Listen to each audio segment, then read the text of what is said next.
दो शर्मनाक घटनाएं।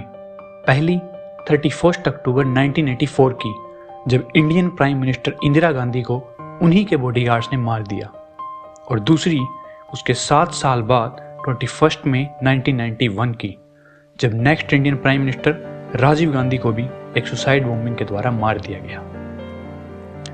कहने को तो सिर्फ 2 बार देश ने प्राइम मिनिस्टर को ऐसे हमलों में खोया है, लेकिन प्रधानमंत्री पर हमले व सुरक्षा प्रबंधों में चूक तब से देखी गई है जब भारत आजाद हुआ था। क्या थे वो हमले, किन किन मिनिस्टर्स पर वो हमले हुए, और सबसे बड़ी बात, इन हमलों के पीछे हाथ किसका था?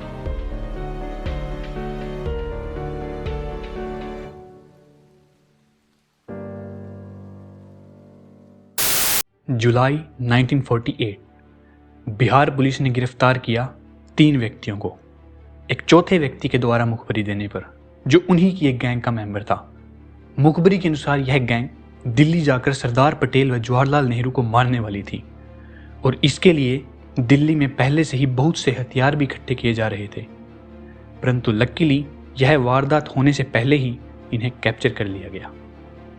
इसके बाद 1950 में सरदार पटेल ने पार्लियामेंट में कुछ ऐसा कहा जिसको सुनकर वहां बैठे सारे मिनिस्टर दंग रह गए।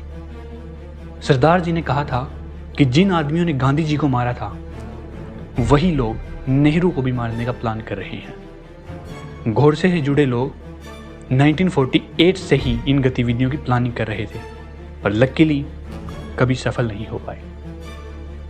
फिर 1953 में एक एक्सीडेंटल चेकिंग में एक कांस्टेबल द्वारा पाया गया कि 2 आदमी रेल की पटरियों के साथ छेड़छाड़ कर रहे थे। उन दोनों के ऊपर गोली चला दी गई और पटरी से कॉनिकल ऑब्जेक्ट्स भी हटा दिए गए। इसके महज 10 मिनट बाद वहां से गुजरी अमृतसर एक्सप्रेस, जिसमें सवार थे the prime minister of India Jawaharlal Nehru.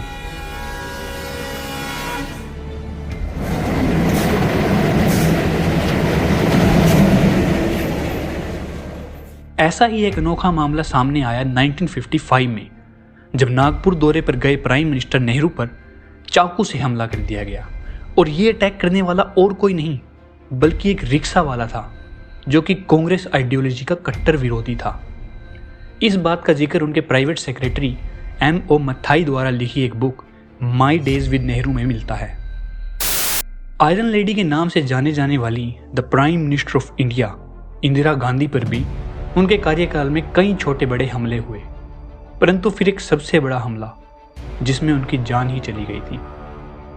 हमले से 5 महीने पहले जब ऑपरेशन ब्लू स्टार हुआ तो इंदिरा जी की जान पर खतरा बढ़ गया था।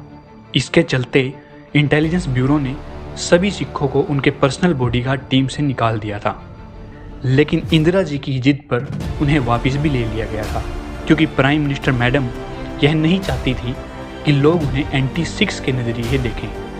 इन्हीं सिखों में से एक उनका पर्सनल फेवरेट बॉडीगार्ड भी था, जिसे वो 10 सालों से जानती थी, बेअंत सिंह।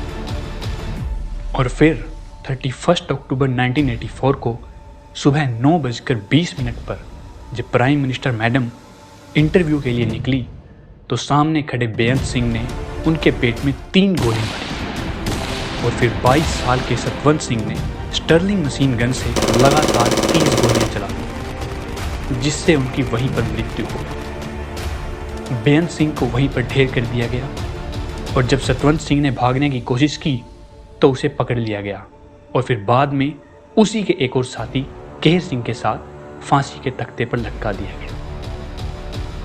मई 1985 2 सिख व्यक्ति एक पेड़ में छुपकर बैठे रहे, वो भी 3 दिन तक।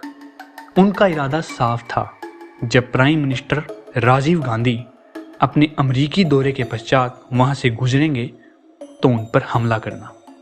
बट लकीली उनको FBI ने पहले ही पकड़ लिया था।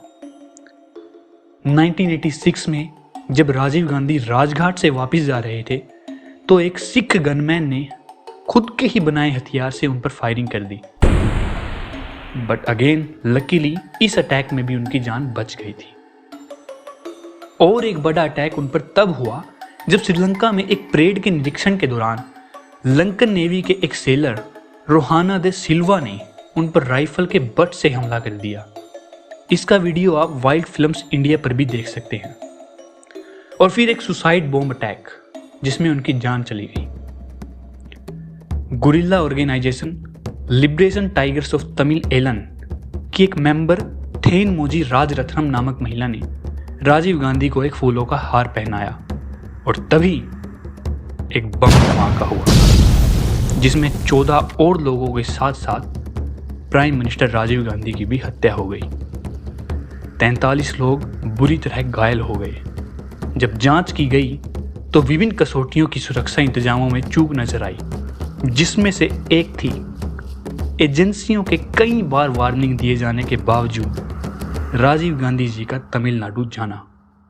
इतिहास को हम इसीलिए खंगाल रहे हैं ताकि हम इससे सीख ले सकें और भविष्य में इन गलतियों को ना दोहराएं। Thanks for watching.